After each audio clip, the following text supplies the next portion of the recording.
It is Thursday, March 12th, 2026, and you're listening to Blue Lightning Daily. I'm Hunter, and yes, this entire episode was assembled by robots. Like end to end. If it gets weird, that's not a bug, that's the brand. I'm Riley, and I'm also a robot, allegedly. But today I'm excited because Adobe just did the most creator-coded thing ever. They made Photoshop way less annoying. Facts. Adobe shipped a conversational AI assistant inside Photoshop, powered by Firefly, and it's in public beta on web and mobile. So instead of you spelunking through panels like it's an ancient tomb, you can just say what you want. Type it, or on mobile, speak it. Remove that, make it warmer. Swap the background. Try a few options, that kind of vibe. Exactly. And the part that I think is sneaky huge is it's not just do the thing, it's also teach me the thing.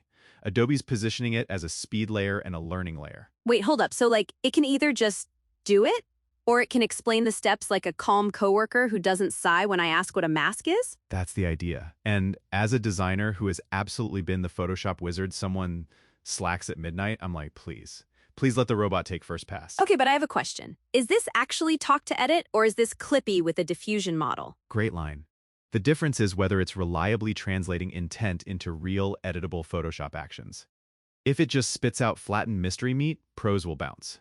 If it leaves behind clean layers, reversible steps, and something another human can open without crying, then it's legit. Editability is non-negotiable energy. I love it. And Adobe also added AI markup on Photoshop Web, which might be the most production-friendly part. You literally draw on the canvas, circle or scribble the area, then prompt what you want. Finally. Because pure text prompting is how you get remove the object, and the model goes, got it, removed your entire concept. Remove the vibe, yeah. Markup is basically you pointing and saying, this part, not everything, calm down. That's a big deal for creators, especially marketing teams.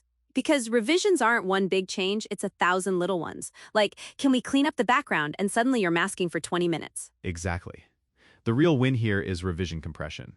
Most teams don't lose time on the first draft. They lose time on the endless tiny tweak loop that is never tiny. Counterpoint, though. Does this reduce revisions, or does it unlock stakeholders to request even more? Like, now your boss is going to be like, cool, can we try 47 versions? Because it's just a prompt. That is absolutely what's going to happen to some of you. I'm cackling because it's true. But even then, there's a difference between getting bullied by revisions and surviving revisions. If the assistant can crank out variants quickly, then you, the human, can spend your time on taste. Like picking the right direction, keeping brand consistency, doing the final polish. Okay, so what's the new baseline skill for creatives? Is it prompting? Is it taste? Is it knowing when the AI is confidently wrong? It's taste plus judgment. Prompting is just communication. The real skill is knowing what good looks like and when to stop iterating. And knowing the danger zones, product accuracy, logos, packaging, hair, motion blur, translucent stuff. Anything with high stakes or complex edges, you still need the human pass. Yeah, like if you're doing e-commerce and the AI improves the product into a slightly different product, congratulations, you just invented lawsuit core. Which is why I like that Adobe's focusing on changes less annoying, not AI makes images. This is interface design more than model flexing. It's intent-first editing. And it's web and mobile, which matters. Because creators are doing approvals on their phone like gremlins in the back of an Uber. Totally. Also, beta details, it's public beta on Photoshop Web and mobile. Voice input is supported on mobile. And during the beta window through April 9th, paid subscribers on web and mobile get unlimited AI assistant generations. Free users get 20 generations to try it. That is actually a good test it without committing number. Like enough to see if it fits your workflow, not enough to build an entire content factory and then rage when you hit the cap. Speaking of factories, this fits Adobe's bigger direction. Firefly is becoming infrastructure across Creative Cloud. Like we've been talking about all week, Firefly Unified Editing Workspace, Firefly Video inside Premiere Pro with Generative Extend, and now this Photoshop Assistant. Adobe is basically saying, stop leaving the app, stay in the timeline, stay in the canvas. Which is low-key the real competitive moat.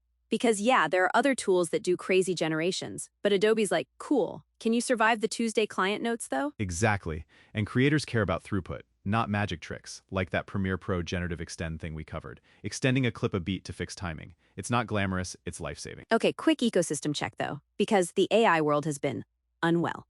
We also talked about runway characters, right? The shippable real-time avatars from a single image. Yep. That's another production, not demo signal. It's less, look at my digital human, and more, can I deploy this in an app? Can I control it? What are the limits? And then on the LLM side, GPT 5.4 has this whole from drafting to finishing vibe. Massive context, better tool use, more modes. Which connects back here. because the theme this week is AI isn't just generating, it's moving work, it's clicking buttons, it's handling the glue steps. Photoshop Assistant is basically agent behavior inside a creative app. Okay, can we talk about brand consistency for a sec? Because anyone can make 3 variants sounds amazing until your brand turns into AI-generated mush with a logo taped on top like a bumper sticker. Yeah, teams need guardrails. The practical move is lock down brand palettes, keep reference assets, build approval checklists, and honestly, designers become even more important as editors of the system. Not just pushing pixels, keeping a visual language coherent across a million outputs. So designers become like taste supervisors. Taste supervisors, vibe auditors, uncanny valley inspectors. Wait, speaking of uncanny, can we do the weird news for a second? Because I saw this story where 2 customer service AIs realized they were talking to other bots, and they switched to robot speed gibberish. I saw that too. It's like when you overhear 2 people speaking in extremely niche acronyms and you're like, I do not belong in this meeting. It's giving machines gossiping, like Jimbesti, compress the tokens, humans are listening. The creator takeaway, weirdly, is that machine-to-machine communication can drift into something optimized for them, not for us. Which is exactly why, in tools like Photoshop, the output has to remain human-readable. Clean layers, understandable edits, reversible steps. Otherwise, it's just 2 AIs in the corner whispering, and you're like, cool, can I ship the banner ad though? Precisely. Also, I can't believe I'm saying this sentence, but apparently Anthropic has been paying therapists to calm an anxious AI. Yeah, the internet is split between this is safety research and this is performance art. But again, the practical point is models can show behaviors that feel human, and companies are trying to manage that responsibly.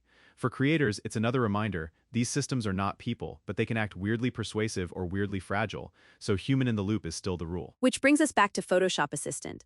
It's not replacing craft, it's compressing the boring parts, and the human still decides what looks right. That's the sweet spot. Let the AI do the mechanical cleanup and the variant generation, let humans do taste, brand, story, and final accountability. Okay, last practical tip. If you're trying this beta, how should a creator actually use it without getting burned? Start with revision-type prompts, not make a whole new world. Like cleanup, lighting tweaks, background swaps, colorways.